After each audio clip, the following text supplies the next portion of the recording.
Friends అందరికీ నమస్తే అండి. This is Pavan, jobs Adda in Telugu. SSC GD కానిస్టేబుల్కి సంబంధించినటువంటి ఒక చిన్న సమాచారం చెప్దామన్నట్టు ఈ వీడియో చేస్తున్నాను. యాక్చువల్గా చెప్పాలంటే ఈ వీడియో నేను ఎప్పుడో రిజల్ట్ రోజు చేయాలి, కాకపోతే పరిస్థితులు అంటే అన్ని అనుకూలంగా లేక నేను ఆ రోజు వీడియో చేయలేకపోయినా. బట్ నేను ఆ రోజు వీడియో చేయలేకపోయినప్పటికీ టెలిగ్రామ్లో అయితే నేను దానికి సంబంధించినటువంటి కొంత సమాచారాన్ని లిస్ట్ అయితే నేను మీకు అప్పుడు ప్రొవైడ్ అయితే చేశాను. సో ప్రజెంట్ మీకు వీడియోలో ఒక చిన్న కొన్ని విషయాలు అయితే చెప్తాను. సో నెగిటివ్ మాత్రం తీసుకోకండి దయచేసి. నాకు అనిపించినటువంటి కొన్ని విషయాలు అయితే నేను చెప్తాను మీకు. మరి ఎందుకోసం కట్ ఆఫ్ అనేది అంత హైగా ఉంది, మరి ఫిజికల్ టెస్ట్కి ఎంత మందిని పిలుస్తున్నారు, అంటే ఒక పోస్ట్కి ఎంత మందిని పిలుస్తున్నారు, అదేవిధంగా లిస్ట్ 2 అనేది మరి ఉంటుందా, దాంతోపాటు మరి రన్నింగ్ ఎప్పుడు ఉండేటువంటి అవకాశాలు ఉంటుంది, అదేవిధంగా మెడికల్ గురించి కూడా ఒక చిన్న విషయం చెప్దాం అన్నట్టు ఈ వీడియోతో చేస్తున్నాను. కొంచెం లేట్గా అయినప్పటికీ కూడా నేను చెప్పేటటువంటి విషయాన్ని అర్థం చేసుకునే ప్రయత్నం చేయండి. సో ప్రజెంట్ చూసుకున్నట్టు మరి కట్ ఆఫ్ అనేది ఎందుకంత హైగా ఉంది అని చూసుకున్నట్టయితే ఒక్కటే రీజన్, అందుకేం లేదు, చదివే వాళ్ళు ఎక్కువైపోయారు కాబట్టి కాంపిటీషన్ అనేది హైగా ఉంది.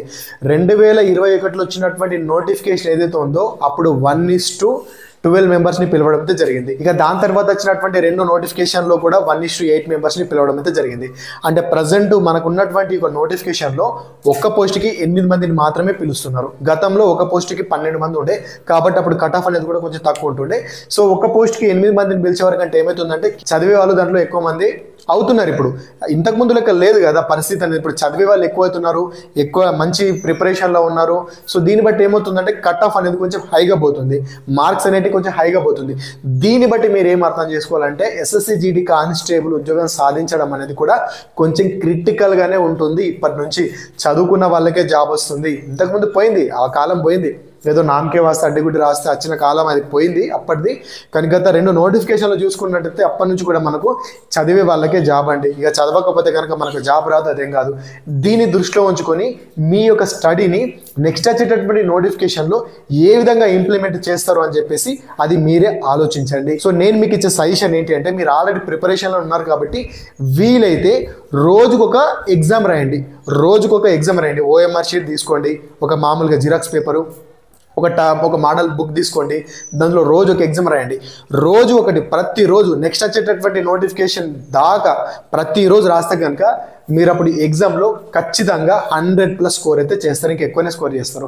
సో ఇది ఎంతోమంది మన స్టూడెంట్లకు నేను చెప్పినాను, వాళ్ళందరికీ ఇప్పుడు మంచి స్కోర్ అయితే వచ్చింది. సో నాకు పర్సనల్గా కొంతమంది స్టూడెంట్లు గైడెన్స్ అడుగుతారు. సో అలాగ అందరికీ నేను చెప్పేటటువంటి సలహా ఇదే, ఎగ్జామ్ మార్క్ టెస్ట్ ఇది చేస్తేనే మనకు మంచి స్కోర్ అనేది చేయడానికి ఆస్కారం అయితే ఉంటుంది. సో ఇదొక విషయం అయితే దృష్టిలో పెట్టుకొని నెక్స్ట్ వచ్చేటటువంటి నోటిఫికేషన్కైనా మీరు కొంచెం మంచిగా ప్రిపేర్ అవ్వండి. మంచిగా ప్రతిరోజు ఒక మార్క్ టెస్ట్ రాయండి. ఎగ్జామ్లో మీరు మంచిగా గెట్ అవుతారు. భయపడాల్సిన అవసరం లేదు, బాధపడాల్సిన అవసరం అంతకన్నా లేదు. పులి 4 అడుగులు వెనక్కేసేది 10 అడుగులు ముందుకు దూకడానికి అని చెప్పేసి గుర్తుపెట్టుకోండి. ఇప్పుడు ఎగ్జామ్ అనేది పోయింది కదా అని చెప్పేసి నిరుత్సాహపడాల్సినటువంటి అవకాశం 1% కూడా లేదు. చాలా నోటిఫికేషన్స్ ముందర ఉన్నాయి, పెద్ద నోటిఫికేషన్లు కూడా ముందున్నాయి. మీ ప్రిపరేషన్ అలానే కంటిన్యూలో ఉంచు. 1 మార్క్ తోటి 2 మార్కులతో మిస్ అయిన వాళ్ళు పాపం ఎంతో మంది ఉన్నారు. సో మీరు భయపడకండి. నెక్స్ట్ వచ్చేటటువంటి నోటిఫికేషన్ కానీ, నెక్స్ట్ వచ్చేటటువంటి రైల్వే నోటిఫికేషన్ కానీ అందులో మీ సత్తా ఏందో చూపెట్టండి. ఓకేనా? సో ఇదన్నమాట, ఇది ఒక విషయం అయితే గుర్తుంచుకోండి. సో దీని తర్వాత మరి నెక్స్ట్ చూసుకున్నట్లయితే లిస్ట్ 2 అని చెప్పేసి ఉంటుందా అని చెప్పేసి చాలా మంది అంటున్నారు. లిస్ట్ 2 అని చెప్పేసి ఏముండదండి. మీకు ఒక విషయం చెప్తే జాగ్రత్తగా వినండి. ఒకటి ప్రజెంట్ ఏమైందంటే ఆంధ్రప్రదేశ్ చూసుకున్నట్టయితే జనరల్లో అబ్బాయిలు చూసుకుంటే 2576 మందిని పిలిచిండ్రు అంటే ఫిజికల్ టెస్ట్కి. మొత్తం పోస్టులు ఎన్ని ఉన్నాయి? 322 పోస్టులు ఉన్నాయి. 322 పోస్టులు అంటే 2576 డివైడెడ్ బై 322 పోస్టులు అంటే ఆల్మోస్ట్ 1:8 వస్తుంది. అంటే ఒక్క పోస్ట్కి 8 మందిని పిలిచేసాడు. ఇంకా లిస్ట్ 2 అనేది చెప్పేసి ఏమి ఉండదు. ఏ కేటగిరీ చూసుకున్నా ఒక పోస్ట్కి 8 మందిని ఆల్రెడీ ఇప్పుడు సెలెక్ట్ అయితే చేసిండు. కాబట్టి లిస్ట్ 2 అని చెప్పేసి అయితే ఉండదు. దీని గురించి నాకు చాలా మంది కామెంట్ చేస్తున్నారు. సో పర్సనల్ కూడా అడుగుతున్నారు. కాబట్టి లిస్ట్ 2 అనేది ఏమి ఉండదు, దానికి వదిలేసేయండి. నెక్స్ట్ వచ్చేటటువంటి నోటిఫికేషన్కి మీకు ప్రిపరేషన్ అయితే పెట్టుకోండి. ఓకేనా? మరి దీని తర్వాత నెక్స్ట్ చూసుకున్నట్లయితే ఫిజికల్ టెస్ట్. మరి ఫిజికల్ టెస్ట్ ఎప్పుడు ఉండేటటువంటి అవకాశం ఉంటుంది బ్రో అని చెప్పేసి కూడా అడుగుతున్నారు. ఫిజికల్ టెస్ట్కి మీకు కొంచెం మంచి టైమే ఉంటుంది. ఆల్మోస్ట్ రిజల్ట్ మనకి మొన్న నచ్చింది కాబట్టి ఒక 1 మంత్లో అట్లయితే కండక్ట్ చేస్తారు. సో ప్రజెంట్ మనకు సిఆర్పిఎఫ్ ట్రీట్మెంట్కి సంబంధించినటువంటి ఫిజికల్ టెస్ట్ అయితే నడుస్తుంది, మీ అందరికీ తెలిసిందే. ఈ ఫిజికల్ టెస్ట్ అయిపోయిన తర్వాతనే ఎస్ఎస్సి జీడీ కానిస్టేబుల్కి సంబంధించినటువంటి ఫిజికల్ టెస్ట్ని కండక్ట్ చేస్తారు. సో అందులో కూడా చాలా మంది ఉన్నారు. వీళ్ళకి ఒకటే రోజు డేట్ వస్తే కనుక అప్పుడు మళ్ళీ కష్టం అయిపోతుంది కదా. సో దాన్ని దృష్టిలో ఉంచుకొని అయితే వాళ్ళు అంతే లేట్ అయితే చేస్తారు. పెద్ద లేట్ ఏం లేదు, టైం కూడా అది కూడా ఆల్మోస్ట్ స్టార్ట్ అయిపోయింది. దీనికి పెద్ద పరాకేం పడది. దీన్ని కూడా వీళ్ళంత తొందరగానే అది అయిపోయిన వెంటనే దీన్ని కూడా స్టార్ట్ చేస్తారు. 15-20 రోజుల లోపు ఫిజికల్కి సంబంధించినటువంటి విధానాలు డేట్స్ని కూడా వాళ్ళు రిలీజ్ చేసేటటువంటి అవకాశం అయితే ఉంటుంది. సో మొత్తంగా చూసుకుంటే మనకు నెక్స్ట్ నోటిఫికేషన్ కూడా రెడీ ఉంది కాబట్టి దాన్ని దృష్టిలో ఉంచుకొని వీళ్ళంత తొందరగా దీన్ని కూడా షెడ్యూల్ అయితే కంప్లీట్ చేయాల్సి అయితే ఉంటుంది. మరి దీని తర్వాత నెక్స్ట్ చూసుకుంటే మెడికల్ గురించి, మెడికల్ ఎలా ఉంటుంది అని చెప్పేసి కూడా కామెంట్ చేస్తున్నారు. మెడికల్ ఎలా చేస్తారు అని చెప్పేసి నేను ఆల్రెడీ గతంలో వీడియో చేశాను. అది సపరేట్ ప్లేలిస్ట్ కూడా ఉంది, అమ్మాయిలకు సపరేట్గా అబ్బాయిలకు సపరేట్గా చేయడం అయితే జరిగింది. కింద లింక్ పెడతాను, దానికి సంబంధించింది ఒకసారి చూడండి. మెడికల్ గురించి ఏం భయపడకండి.